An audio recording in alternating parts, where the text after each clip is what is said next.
Hi, ഇന്ന് നമുക്ക് അല്പം കുറുകിയ ചാറോടുകൂടി ഒരു മീൻ കറി തയ്യാറാക്കാം.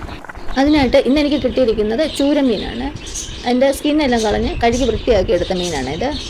മൺചട്ടിയാണ് മീൻ കറി വെക്കാനായിട്ട് ടെസ്റ്റ്. അതിനെ സ്റ്റൗ കത്തിച്ച് സ്റ്റൗവിലോട്ട് വെച്ച് ഇട്ടുണ്ട്.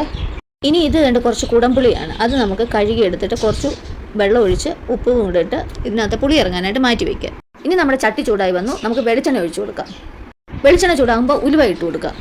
ഉലുവ മൂത്ത് കഴിയുമ്പോഴത്തേന് 2 ടേബിൾ സ്പൂൺ ഇഞ്ചി ചെറുതായിട്ട് അരിഞ്ഞതും 2 ടേബിൾ സ്പൂൺ വെളുത്തുള്ളി ചെറുതായിട്ട് അരിഞ്ഞതും കുറച്ച് കരിവേപ്പിലയും കൂടിയിട്ട് നമുക്കൊന്ന് വഴറ്റിയെടുക്കാം. ഇനി അതവിടെ നന്നായിട്ടൊന്ന് മൂപ്പിച്ചെടുക്കാമേ നമുക്ക് 1/2 ടീസ്പൂൺ മഞ്ഞൾപ്പൊടി, 4 ടേബിൾ സ്പൂൺ മുളക് പൊടി, 1 ടീസ്പൂൺ മല്ലിപ്പൊടി ഇതെല്ലാം കൂടെ എടുത്ത് സൈഡിലോട്ട് മാറ്റി വയ്ക്കാമേ. ഇപ്പം നമ്മൾ ഇട്ട ഉള്ളി ഇതെല്ലാം നന്നായിട്ട് മൂത്ത് ഗോൾഡൻ കളറായി വന്നിട്ടുണ്ട്.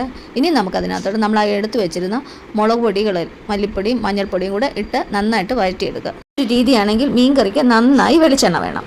നമ്മൾ എടുത്തു വെച്ചിരിക്കുന്ന മുളക് പൊടി ഇതിനകത്ത് മുങ്ങി കിടക്കത്തക്ക രീതിയിലാണ് ഞാൻ വെളിച്ചെണ്ണ ഒഴിച്ചേക്കുന്നത്. ഈ വെളിച്ചെണ്ണയിൽ തന്നെ വേണം ഈ മുളക് പൊടി മൂക്കാനായിട്ട്. ഇത് മൂത്ത് വരുമ്പോഴത്തേന് നല്ലൊരു മണം വരും. ആദ്യം മുളക് പൊടി ഇട്ട കളറൊക്കെ ഒന്ന് മാറി വേറൊരു കളറാകും.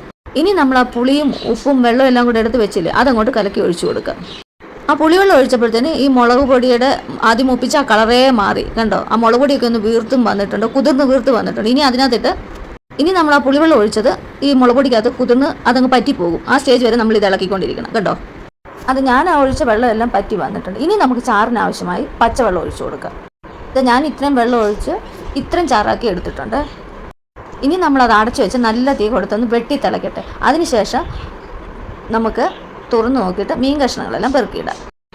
എനിക്ക് ചാറിന് ആവശ്യമായ മുളക് പൊടിയാണ് ഞാൻ എടുത്തേക്കുന്നത്. ഇത് ചാറ് കൂടുതൽ വേണമെന്നുണ്ടെങ്കിൽ മുളക് പൊടിയുടെ മല്ലിപ്പൊടിയുടെ ഒക്കെ അളവ് കൂട്ടുകയും ചെയ്യണം. ഇല്ലെങ്കിൽ അത് വഴിവെള്ളം പോലൊക്കെ ആയിപ്പോൾ. ഞാനിവിടെ മീൻ കഷ്ണങ്ങളെല്ലാം പെറുക്കിയിട്ടു. ഇനി കഷ്ണങ്ങൾ പൊടിഞ്ഞു പോകാത്ത രീതിയിൽ മീനെല്ലാം ചാറിനകത്ത് മുങ്ങി കിടക്കത്തക്ക രീതിയിൽ തവിയും കൊണ്ട് ജസ്റ്റ് ഒന്ന് ഇളക്കിയിട്ട് നമുക്ക് അടച്ചു വെച്ച് നല്ല തീ കൊടുക്കുക. ഒരു 2-3 മിനിറ്റ് നന്നായിട്ടൊന്ന് തിളപ്പിക്കണം. തിളപ്പിച്ച് കഴിഞ്ഞതിന് ശേഷം നമുക്കത് തുറന്ന് നോക്കിയിട്ട് ഇതിന് ഉപ്പും പുളിയും ഒക്കെ ഉണ്ടോ എന്ന് നോക്കാം. ഇനി തവിയിട്ടത് കണ്ടമാനം കുത്തി ഇളക്കാൻ പാടില്ല. തീ കുറച്ച് വെച്ചിട്ട് നമുക്ക് 2 സൈഡും പിടിച്ചിങ്ങനെ ഒന്ന് ഷേക്ക് ചെയ്ത് വീണ്ടും അടച്ചു വെക്കാമേ. ഇനി നമുക്ക് ഏറ്റവും ലോയിൽ തീ ആക്കിയിട്ട് അടച്ചു വെച്ച് ചാറ് പറ്റി കുറുകി വെളിച്ചെണ്ണയൊക്കെ ഇങ്ങനെ തെളിയുന്നിടം വരെ നമുക്ക് വേവിച്ചെടുക്കാം. ചോറിനകത്ത് മീൻചാറ് ഒഴിച്ച് കഴിക്കേണ്ട പരുവാണെങ്കിൽ ഈ പരുവത്തിൽ നമുക്ക് എടുത്ത് മാറ്റി വെച്ചിട്ട് തണുത്തതിന് ശേഷമാണ് മീൻകറികളൊക്കെ ഉപയോഗിക്കേണ്ടത്. ഞാൻ ഈ പരുവാകുമ്പോൾ ഇത് വാങ്ങി വെക്കും. ഇത് തണുത്തതിന് ശേഷം ഇതൊന്നുകൂടെ കുറുകി വരും. ഞങ്ങൾക്ക് ചോറിൽ മീൻചാറ് ഒഴിച്ച് ചോറ് ഇളക്കി കഴിക്കാനാണ് ഞങ്ങൾക്ക് ഇഷ്ടം. അതുകൊണ്ടാണ് ഞാൻ ഈ പരുവത്തിൽ. അല്ല ചാറ് വേണ്ടാന്നുണ്ടെങ്കിൽ പിന്നെ ഇച്ചിരി കൂടെ പറ്റിച്ചെടുക്കാമേ. എനിക്ക് ഇത്തിരി ഉപ്പിൻ്റെ കുറവും കൂടെ ഉണ്ടായിരുന്നു, അതും കൂടെ ഞാനിട്ടേ.